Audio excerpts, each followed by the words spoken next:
ওল দিয়ে মুরগির মাংস খেতে কিন্তু দারুণ মজা। নমস্কার বন্ধুরা, সবাই কেমন আছো? আশা করি সবাই ভালো আছো। আমার পল্লী জননী কুক সেন্টারে নতুন একটা পর্ব দেখার জন্য সবাইকে জানাই স্বাগতম। এই ওল দিয়ে মুরগির মাংসটা খেতে কিন্তু দারুণ লাগে। এটা কিন্তু রুটি, পরোটা, গরম ভাতের সাথে দারুণ মজা হয়। তো কথা না বাড়িয়ে চলো মূল প্রসেসে যাওয়া যাক। নিয়েছি দেখো মুরগির মাংস। মুরগির মাংসটা ফ্রিজে ছিল। তো এখানে 1 কেজি মাংস আছে। আমি এই প্লাস্টিকের এই ব্যাগ সহ জলের ভিতরে ভিজিয়ে রাখবো। আর এই জলের ভিতরে ভিজিয়ে রাখলে 1 ঘন্টার ভিতরে কিন্তু বরফটা গলে যাবে। আর যদি ব্যাগ থেকে বের করে রাখা হয় তাহলে কিন্তু মাংসটার ভিতরে অনেকটা জল ঢুকে যায়। তো আর সেই মাংস খেতে কিন্তু ভালো লাগে না। তো এদিকে দেখো নিয়েছি ওল। তো কাটা ওল বাজার থেকে নিয়ে এসেছে। তো এই ওলটা এখন আমি ছুলে কুটে নেব। তো বন্ধুরা, তোমরা কি এর আগে কখনো মুরগির মাংস দিয়ে ওল দিয়ে রান্না করে খেয়েছো? যদি না খেয়ে থাকো তো একবার হলেও এভাবে রান্না করে খেয়ে দেখো। আমার ছেলে মেয়েরা কিন্তু খুব পছন্দ করে ওল দিয়ে মুরগির মাংস। তো কে কে এই মুরগির মাংস ওল দিয়ে রান্না করে খেয়েছো একটু কমেন্ট করে জানিও। আর তোমাদের কাছে খেতে কেমন লাগে তো একটু জানিও। তো আর যদি না খেয়ে থাকো তো আমি আজকে কিভাবে রান্না করছি ঠিক তোমরাও এভাবে রান্না করে খেয়ে দেখো। খেতে কিন্তু অপূর্ব লাগে আর খুব কম তেল মশলায় কিন্তু আমি রান্না করব। তো ওলগুলো কেটে নিয়েছি। এবার দেখো পেঁয়াজ রসুনগুলো কেটে নেব। আমি এখানে পেঁয়াজগুলো কুচি কুচি করে কেটে নিচ্ছি। আর কিছু রসুনের কোয়া ছাড়িয়ে রেখেছি। রসুনগুলো বেটে নেব। আর কিছু রসুন গোটা রেখে দিয়েছি। আর 1 ইঞ্চি মতো আদা কুচি কুচি করে কেটে নিলাম। এবার দেখো দিয়েছি কড়াই গ্যাসের উপরে দিয়ে এই যে একটু তেল দিয়ে দিলাম, সাদা তেল। তেলটা একটু গরম করে নেব। আর এভাবে খুন্তি দিয়ে একটু চারিদিকে একটু ছড়িয়ে দিলাম। দিয়ে আমি যে কেটে রেখে ধুয়ে রেখেছিলাম ওলগুলো, সেই ওলগুলো দিয়ে দিলাম। আর দিয়ে দিলাম অল্প একটু লবণ। দিয়ে এবার নেড়ে ছেড়ে ওলগুলো ভেজে নেব। এবার দিয়ে দিলাম 1/2 চামচ মতো হলুদের গুঁড়ো। হলুদের গুঁড়োটা দিয়ে এবার নেড়ে চেড়ে ভেজে নেব। অনেকে কিন্তু ওল সেদ্ধ করে রান্না করে, কিন্তু আমার মনে হয় সেদ্ধ করার থেকে এরকমভাবে যদি ওলগুলো ভেজে রান্না করা যায় তা এই ওলটাই খেতে কিন্তু সুস্বাদু লাগে বেশি। তো তোমরা যারা এভাবে ভেজে কোনো দিন রান্না করনি তারা একবার হলেও রান্না করে খেয়ে দেখো। তো এভাবে ভেজে কিন্তু যে কোনো মাছ দিয়েও কিন্তু এভাবে রান্না করা যাবে।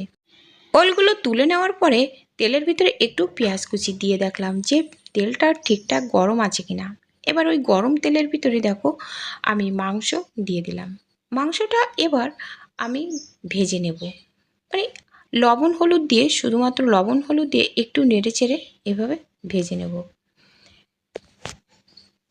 আর এই ভেজে নেওয়ার সময় কিন্তু কোনো রকম মশলা এখন দেব না।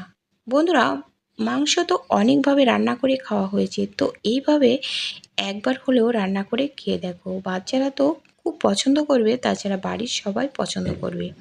তো এবার দেখো মাংস ভেজে নেওয়ার পরে ওই তেলের ভিতরে দিয়ে দিলাম কুচানো পেঁয়াজ। কুচানো পেঁয়াজ দিয়ে এবার নেড়ে চেড়ে একটু বেশ সময় ভেজে নেব। আমি কিন্তু এর ভিতরে আর কোনো তেল ব্যবহার করব না। মাংস ভাজার সময় কিন্তু তেল বের হয়েছে। সে মাংসটা তুলে রেখেছি। মাংসের সাথে দেখো যে তেল ছিল সেই তেল আমি চামচে করে কেটে দিয়ে দিলাম। আর এর সাথে দেখো গোটা রসুনগুলো দিয়ে দিয়েছি। এবার দেখো পেঁয়াজ, আদা, রসুন সব বাটাগুলো মশলা কটা আমি এখন এর ভিতরে দিয়ে দিলাম। সাথে দেখো শুকনো লঙ্কা বাটাটাও দিয়ে এবার বেশ ভালো মতো কষিয়ে নেব। তো এই মশলা কষানোর সময় তো দেখো আমি এই প্লেটটা ধুয়ে একটু জল দিয়ে দিলাম। দিয়ে একটু বেশ সময় ধরে একটু এই মশলাটা কষিয়ে নিতে হবে। তারপরে দেখো ধনে জিরে বাটা দিয়ে দিলাম এই একই সাথে। দিয়ে একটু বেশ সময় ধরে কষিয়ে নেব। তারপরে দিয়ে দিলাম দেখো লবণ আর হলুদ। তো এখন কিন্তু এই লবণ হলুদটাই কষানোর সময় দিলে কিন্তু তরকারি কালারটা কিন্তু সুন্দর আসে। তো এবার দেখো দিয়ে দিলাম যে ভেজে রাখা সে মাংসগুলো এবার এর ভিতরে দিয়ে আবারও একটু নেড়ে চেড়ে বেশ সময় কষিয়ে নেব। তো বন্ধুরা, মাংসের কিন্তু অনেক রেসিপি খাওয়া হয়েছে। একবার হলেও এই রেসিপিটা তৈরি করে খেয়ে দেখো। খেতে কিন্তু দারুণ লাগে। তো এবার দেখো ভেজে রাখা আমি ওলগুলো এর ভিতরে দিয়ে দিলাম। মাংস আর ওলটা আবারও একটু বেশ সময় কষিয়ে নেব। তো কষাতে কষাতে কিন্তু 50%-এরও বেশি কিন্তু সেদ্ধ হয়ে গেছে। তো সেই পরিমাণ মতো আমি ঝোল দিয়ে দিলাম। আর যেহেতু ওলটা কিন্তু সেদ্ধ হলে কিন্তু ওলের তরকারিটা কিন্তু একটু জমে যায়, তো এজন্য একটু ঝোল কিন্তু বেশি রাখতে হবে, সেইভাবে জল দিয়ে দিয়েছি। তো এই যে ঢাকা দিয়ে রেখেছিলাম, তো দেখো ওল কিন্তু সেদ্ধ হয়ে গেছে। আবারও আরেকটু ঢাকা দিয়ে এবার ঢাকা খুলে নিয়ে দেখো, এবার কিন্তু গরম মশলাটা দিয়ে আবার একটু ঢাকা দিয়ে রাখবো, কারণ ঢাকা দিয়ে না রাখলে কিন্তু এর ভিতরে কিন্তু ওলের ভিতরে মাংসের ভিতরে মশলাটা ঢুকবে না। তো এবার ঢাকা দিয়ে তারপরে তো নামিয়ে নেব। তো বন্ধুরা, আজকের ভিডিওটা কেমন লেগেছে কমেন্ট করে জানাতে কিন্তু ভুলো না, একটা লাইক দিতে ভুলে গেলে লাইক করে দিও, আর নতুন বন্ধুরা চ্যানেলটা সাবস্ক্রাইব করে আমার পাশে থেকো। তো এই যে দেখো নামিয়ে নিলাম। এটা কিন্তু গরম ভাত, রুটি, পরাটার সাথে কিন্তু খেতে দারুণ লাগে। তো বন্ধুরা, একবার হলো এভাবে রান্না করে খেয়ে দেখো, সবাই কিন্তু পছন্দ করবে। তো বন্ধুরা, আজ এ পর্যন্ত, দেখা হবে পরবর্তী ভিডিওতে। ততক্ষণে ভালো থেকো, সুস্থ থেকো। নমস্কার বন্ধুরা।